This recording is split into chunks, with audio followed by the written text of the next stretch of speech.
2025 touche à sa fin, je me suis dit qu'il était temps pour moi de vous faire mon classement des films. Dans cette vidéo, il y aura 3 catégories, mon top 5, une catégorie que j'ai appelée point d'interrogation, je ne sais pas trop si j'ai aimé ou pas aimé le film, et la catégorie, bah c'était nul quoi, voilà.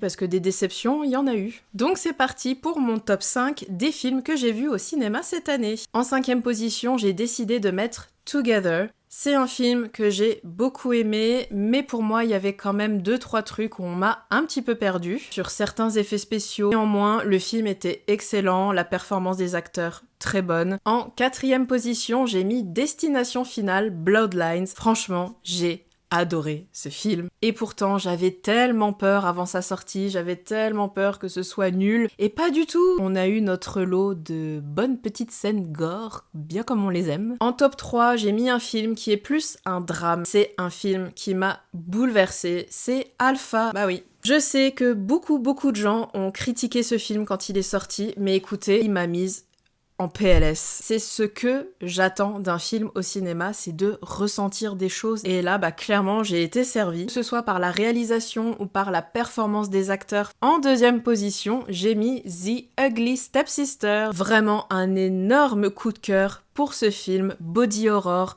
bien cracra. J'ai adoré cette réécriture du conte de Cendrillon, mais vue à travers les yeux d'une des 2 sœurs. Regardez-le, vraiment vous serez pas déçus. Et en première position, j'ai mis à nouveau un film qui m'a mise KO. Le film était effrayant et très beau à la fois.